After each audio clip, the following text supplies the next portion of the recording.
Well, we're excited to be competitive again. We've been 1-15 the last 2 years in league, which has been atypical of our history. We have the pitching this year to be competitive. We have both a new freshman named Natalie Romero and a transfer sophomore named Lana Martinez, who can help us be competitive in the Trinity League. We have returning starters at every other position, so we definitely have the experience. We have the senior leadership to make a run at it. So it's exciting to get back in the thick of things. Great, thank you. Bryn, talk to me about, your high-achieving GPA, you're committed to Notre Dame. Talk about how you balance athletics and academics there at Rosary. It's been a lot of work to balance both, but I've been fortunate enough to take AP classes, have an accelerated learning path while also participating in 3 sports, one each season. So I've just been putting in a lot of work right after school, after practice and games, and then also on the weekends when I have some free time to make sure that I'm on top of both my studies and my performance. Great, thank you. Bella, you're a sophomore coming in the Trinity League. Talk to me about what you're really looking forward to this season, if there's games or tournaments that you guys are going. This year, I'm looking forward to the competitiveness of the Trinity League. Last year was really fun to see all the hard teams, and I believe that the good teams make your team a better team. Great, thank you. And then Catherine, talk to me about, how would you describe the culture of your program there at Rosary? We have a very, I believe, friendly culture, but it's very bonded. But we're also competitive. We're just very talented as a group, and it's a very nice kind of environment to be in. Great, thank you. Okay, we'll go ahead and open the floor to the media. Please state your name and who you're with before you answer or ask your question.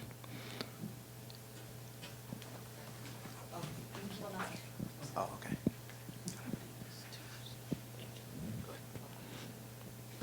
Is he going? Thank you.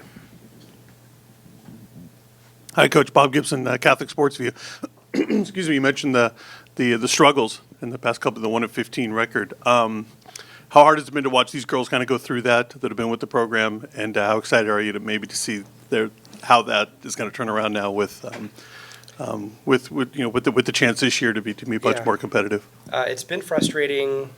As athletic director, it's been frustrating for us to struggle in a lot of sports. And a lot of that was a decline in enrollment over the last 5 to 7 years. And now that our enrollment's picking up, most of our players are in Bella's class. We have a ton of sophomores and some great freshmen. And, as our enrollment picks up, then our competitiveness will pick up. Bryn has been blessed to win 2 state championships in basketball. So for her to go from that to relatively little success in softball has been frustrating. She's been great, but certainly it would have been nice to give her a better softball experience over her previous 3 years. So I'm hoping we can, change a little bit of that this year.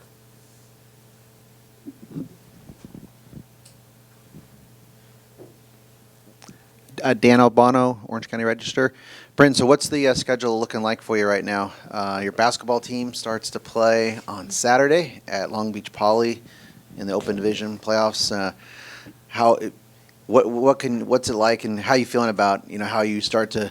This is an overlap period, which you did obviously a very long time last year. What's it like to? You probably want to do it again, right? Mm-hmm. Well, Saturday's opening day, so we're looking forward to the first 2 games of the 2020 softball season in the morning, and then I'll head straight over to Rosary, and then we'll start working for basketball and have the game at 7, and even working to the game after on the next Wednesday and the Saturday after that, just the overlap period. I think we have relatively few softball games in the February period, but just working to be both starting to lead in softball and then also continuing the basketball run for as long as it will take us. So just 2 games on Saturday? Yep, just 2. Yeah. Well, and to answer your question further, I knew that Bryn and Nicole Rodriguez would be playing softball, and in hoping that there was going to be a long playoff run, I scheduled very few games up until mid-March. So we literally only have 7 games in the first half of the season, and 20-something in the second half. That worked out especially well because we have 3 transfer players too. So their sit-out period's only going to cost them those 7 games. And then again, they'll play 25 or more when we really get going after mid-March. What's it like to go through a day like that, Bryn? Like play a doubleheader in the morning, early afternoon. I know the games can be sometimes quick, and then you're going to have a game at night. I mean, is it exhausting? Is it super thrilling to be? That's like a memorable day.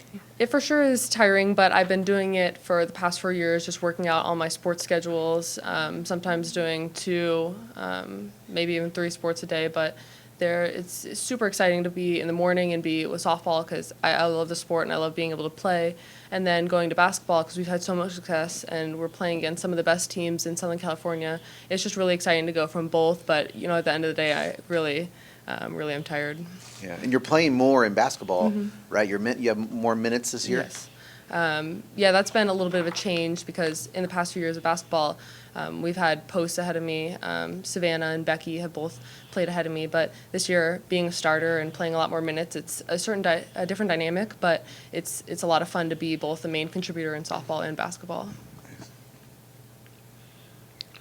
For the ladies over here, you mentioned, Coach mentioned the 3 transfers. How have those new players kind of, fit in within the, what was already coming back with the team? They're a great fit because we personally knew them before, and we joined them to our group, and we had them feel welcome. So they really enjoy the softball team because how we welcome them.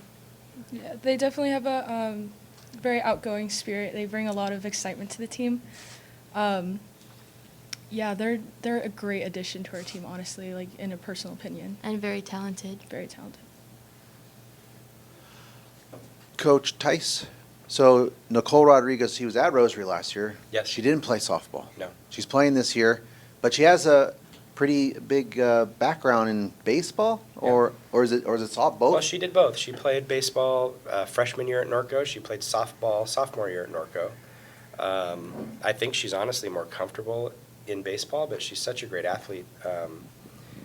It really doesn't matter. Defensively, she's stellar. You can put her anywhere, and she, makes amazing plays. I think she probably is still adjusting to the type of pitching she sees in softball. But we went on a preseason trip to Las Vegas to play Bishop Gorman, and, she hadn't seen a pitch in a year. And she got a single and a double just standing there doing it. So,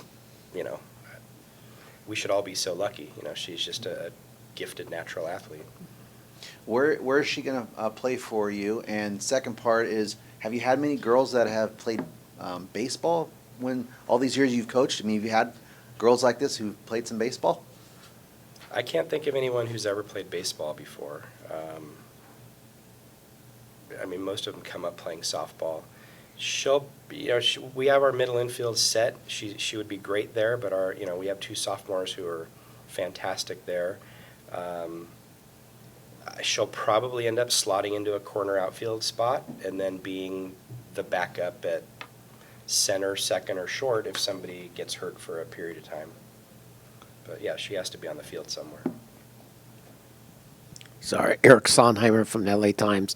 What's your GPA that we're saying? My GPA is a 4.57. Okay. And you're going to play softball at Notre Dame? Yes. Okay. Great. Thank you.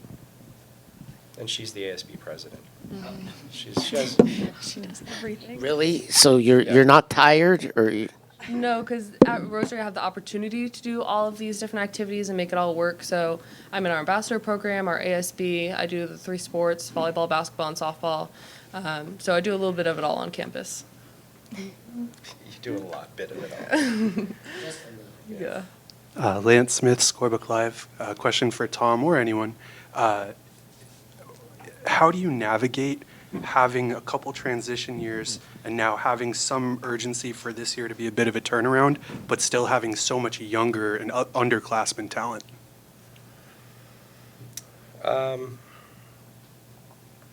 You have to sell everybody on the game-by-game process of just trying to get better.